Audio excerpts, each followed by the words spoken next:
दिल्ली की स्थिति अगर मैं बताऊं, जब सालों तक यहाँ पे वो सरकारें थी जो अपने हेल्थ मॉडल को कहती थी कि सबसे आइडियल है, पूरे विश्व के सामने उसकी प्रस्तुतिकरण करते थे, आज दिल्ली में सरकारी तंत्र में देखें तो मात्र 0.42 प्रति 1000 व्यक्ति बेड है। यानी एक बेड भी पूरी तरीके से 1000 व्यक्तियों पे नहीं है। और अगर हम प्राइवेट और सरकारी दोनों मिला दे तो 1.5 तो भी 1.5 बेड बनता है। आप सोचिए ऐसी परिस्थितियों में जब कोविड था तो क्या दिल्ली पे गुजरी होगी, कितने लोग केवल इलाज ना मिलने के कारण हम सबको छोड़ के चले गए। आज सच में ज़रूरत है कि पूरे देश में भी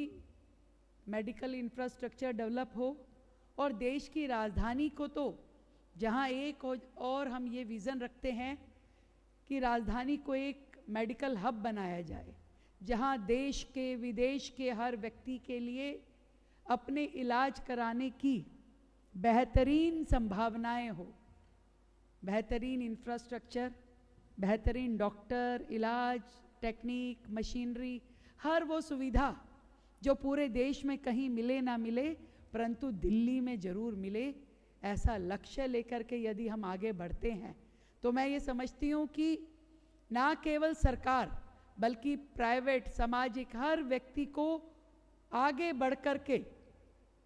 काम करने की आवश्यकता है। मीना जी हमारे बीच में बैठी हैं, पंजाबी बाग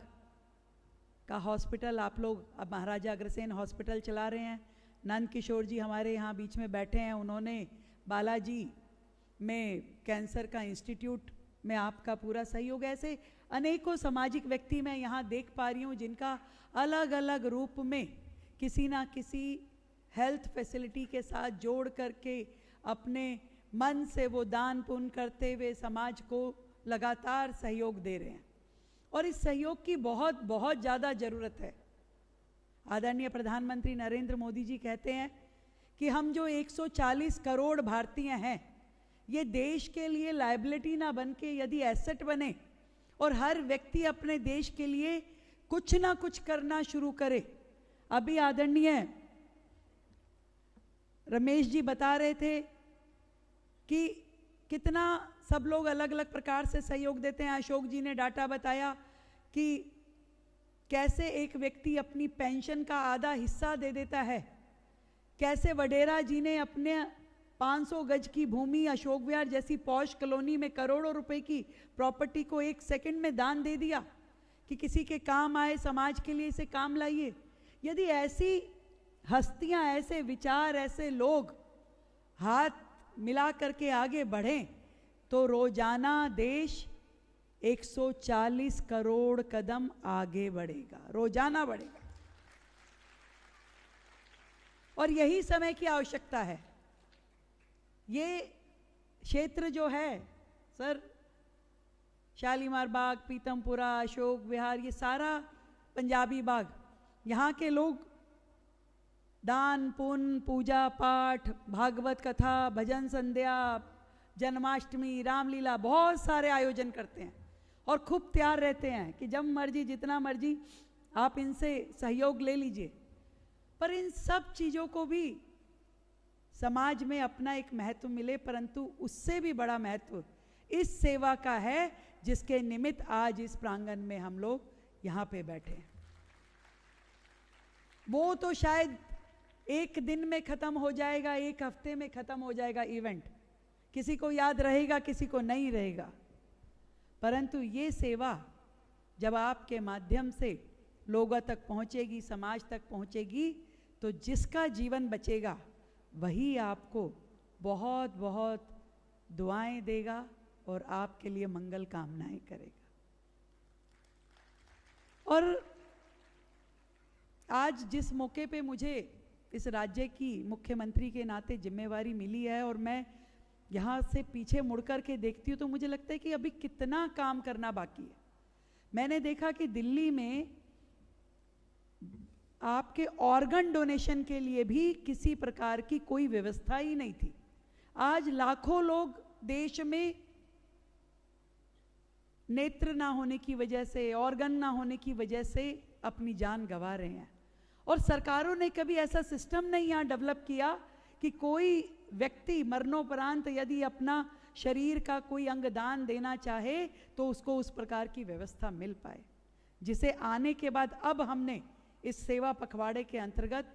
एक हमने आई डोनेशन का प्लेटफॉर्म बनाया, पूरा बॉडी ऑर्गन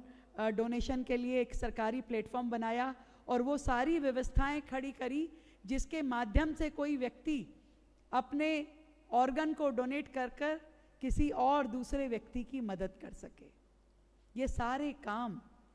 देश की राजधानी में अलग अलग रूप में करने की आवश्यकता है। मुझे सच में बहुत ही खुशी है कि आज इस अशोक विहार में वडेरा भवन के माध्यम से, सेवा भारती के माध्यम से आप सभी ने आपस में सहयोग करते हुए 24,000 लोग जिसमें लाभ ले पाएंगे वार्षिक रूप में। आप सोचिए, एक एक डायलिसिस कराने के लिए हमने तो साक्षात अपनी आंखों से लोगों को रोते हुए देखा है कि पत्नी आ रही है कि मेरे पास कुछ नहीं है, मैं अपने घर का एक एक बर्तन तक भी बेच चुकी हूँ और मैं अपनी आंखों के सामने अपने परिवारजन की जिंदगी जाते हुए देख रही हूँ। मैं नहीं करवा सकती हूँ उनकी डायलिसिस। कितने पेरेंट्स को मैं देखती हूँ अपने बच्चे को लिए लिए घूमते हैं, नहीं है उनके पास पैसा, नहीं है उनके लिए सरकारी सुविधाएं जो उनकी जान बचा सके। अभी बहुत काम करने की आवश्यकता है और ऐसे में आपका आज का ये प्रकल्प, जिसमें आप ना केवल थैलेसीमिया के लिए, डायलिसिस के लिए और अनेक प्रकार की सुविधाएं, पैथ लैब इत्यादि आप जनता को समर्पित कर रहे हैं,